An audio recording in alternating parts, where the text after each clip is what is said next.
क्या आप जानते हैं कि आपका शरीर एक अदृश्य शक्ति से भरा हुआ है जो जीवन को पूरी तरह बदल सकती है? कल्पना करें कि एक क्षण में आपकी ऊर्जा जागृत हो और आप मानसिक और शारीरिक रूप से एक नई ऊंचाई तक पहुंच जाएं। आज हम चर्चा करेंगे कुंडलिनी योग के रहस्यों और इसके जागरण के प्रभाव के बारे में। क्या यह शक्ति चमत्कारी है या खतरे से भरी?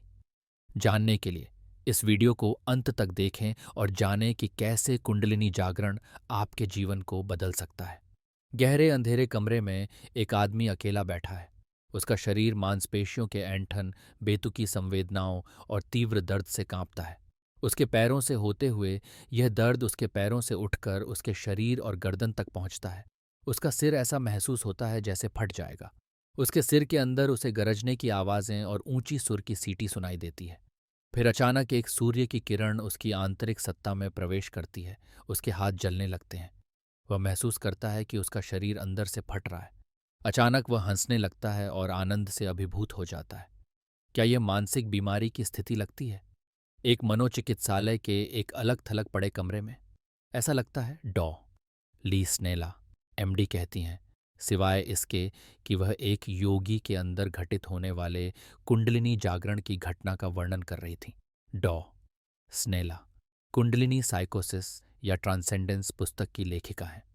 वह अपनी पुस्तक की शुरुआत इस घटना की व्याख्या करने के लिए प्रसव के उदाहरण से करती हैं। प्रारंभिक चरणों में एक कुंडलिनी जागरण की घटना अक्सर उस दर्द, असहायता और असंतुलन से मिलती जुलती होती है जो किसी नए जीवन के जन्म से जुड़ी होती है। लेकिन यदि इस प्रक्रिया को पूर्णता की ओर बढ़ने दिया जाए तो यह एक गहरे आध्यात्मिक और मानसिक परिवर्तन में परिणत होती है जो एक प्रबुद्ध व्यक्ति के जन्म के समान होती है। लेकिन मानसिक अनुभवों और कुंडलिनी अनुभवों के बीच की रेखा बहुत पतली होती है। कुंडलिनी योग सबसे खतरनाक योग के रूप में माना जाता है। यह खतरनाक है क्योंकि यह अत्यधिक शक्तिशाली है। यदि इसे नियंत्रित और संलग्न नहीं किया गया और यदि उचित मार्गदर्शन और ज्ञान के बिना अभ्यास किया जाए तो कुंडलिनी जागरण आत्मविनाशकारी बन सकता है। कुंडलिनी योग ये क्या है? शब्द योग संस्कृत के युज शब्द से उत्पन्न हुआ है जिसका अर्थ है जुड़ना, मिलाना। इसलिए योग का अर्थ है व्यक्तिगत चेतना का ब्रह्म या सार्वभौमिक चेतना के साथ आध्यात्मिक मिलन, जैसा कि उपनिषदों में वर्णित है। इस प्रकार योग धर्म का एक व्यावहारिक पक्ष है, जैसा कि गोपी कृष्ण ने कहा है। प्राचीन वैदिक समय में विकसित हुए विभिन्न योग परंपराओं और स्कूलों में से कुंडलिनी योग को सबसे शक्तिशाली और इसलिए सबसे खतरनाक माना जाता है। यह शैव तंत्र प्रणाली का हिस्सा है। कुंडलिनी को एक पवित्र स्त्री ऊर्जा के रूप में माना जाता है जो मानव रीढ़ की हड्डी के आधार पर स्थित मूलाधार में कुंडली मारकर सोई रहती है, जैसे एक नाग। यह निराकार ऊर्जा है जिसमें जागृत होने पर अपार क्षमता होती है। शैव तंत्र इसे शक्ति, मां दुर्गा या देवी की निराकार रूप में मानता है। स्वामी सत्यानंद सरस्वती, जो कुंडलिनी योग के महान गुरु हैं और कुंडलिनी तंत्र के लेखक हैं, कहते हैं कि हालांकि आप सामान्य रूप से योग के बारे में जानते होंगे, लेकिन तंत्र के बारे में जानकारी होना भी आवश्यक है। तंत्र का कहना है कि मानसिक अनुभवों की सीमा को विस्तार किया जा सकता है। इंद्रियों के माध्यम से आपका मन वस्तु पर आधारित अनुभव कर सकता है। ऐसा अनुभव समय, स्थान और वस्तु के ढांचे के भीतर हो सकता है। लेकिन एक अनुभव ऐसा भी हो सकता है जो इन सीमाओं के परे हो। दूसरी प्रकार की अनुभव वह होती है जब वर्तमान मन अपनी परिभाषाओं और सीमाओं से बाहर फैलता है, और जब यह अनुभव होता है तो ऊर्जा आपके अंदर से बाहर निकलने लगती है। यही तंत्र का आधार है जो कुंडलिनी योग को चलाता है।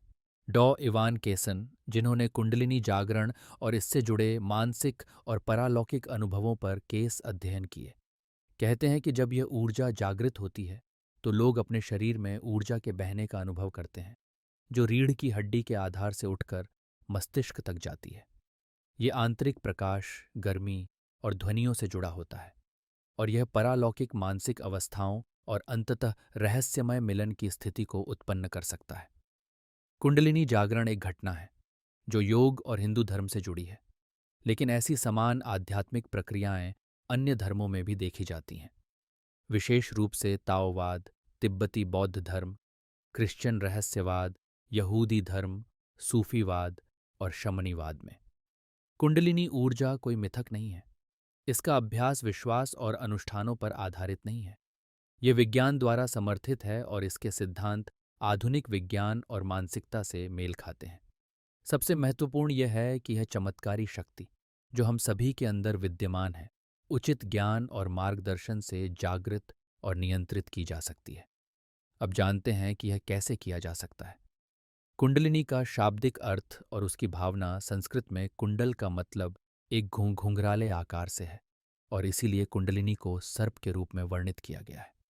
स्वामी शिवानंद इसे सर्प शक्ति या रहस्यमय अग्नि कहते हैं और कहते हैं कि यह विद्युत जलती हुई अलौकिक शक्ति है जो सर्प के रूप में हर जैविक और अजैविक पदार्थ के भीतर स्थित है। यह पारंपरिक विश्वास है, लेकिन स्वामी सत्यानंद सरस्वती के अनुसार इसे गलत तरीके से समझा गया है। उनके अनुसार कुंडलिनी शब्द वास्तव में कुंड शब्द से आया है, जिसका अर्थ है गहरा स्थान, गड्ढा या खोह। मूलतः कुंडलिनी ऊर्जा शारीरिक शरीर का हिस्सा नहीं है, लेकिन यह शरीर के भीतर स्थित है। स्वामी सत्यानंद इसे इस प्रकार समझाते हैं। सर्प शक्ति अवचेतन अवस्था में मूलाधार से उत्पन्न होती है। यह ऊर्जा बढ़ने के साथ शरीर में विभिन्न चक्रों से गुजरती है। चक्रों का अर्थ है वृत्त, जो ऊर्जा की धारा की तरह कार्य करता है। कुंडलिनी के जागरण से मानसिक और शारीरिक परिवर्तन आते हैं, जो व्यक्ति के जीवन को सकारात्मक रूप से बदल सकते हैं। इस प्रक्रिया से व्यक्तित्व के भीतर छिपी शक्तियों का अनावरण होता है और व्यक्ति नए रूप में बदल सकता है। यह लेख कुंडलिनी योग और इसके जागरण के अनुभवों को समझाने का एक प्रयास है। यदि आप इस विषय में गहरी जानकारी प्राप्त करना चाहते हैं तो डिविनिटी व्लॉग को सब्सक्राइब करना न भूलें। यह चैनल आपको आध्यात्मिक उन्नति, योग, ध्यान और कुंडलिनी जागरण जैसी महत्वपूर्ण विषयों पर गहरी जानकारी प्रदान करता है। चैनल के बारे में और अधिक जानने के लिए आप हमारी वीडियोस देख सकते हैं, जहां आपको कुंडलिनी के जागरण की प्रक्रिया, इसके लाभ और खतरों पर विस्तृत चर्चा मिलेगी।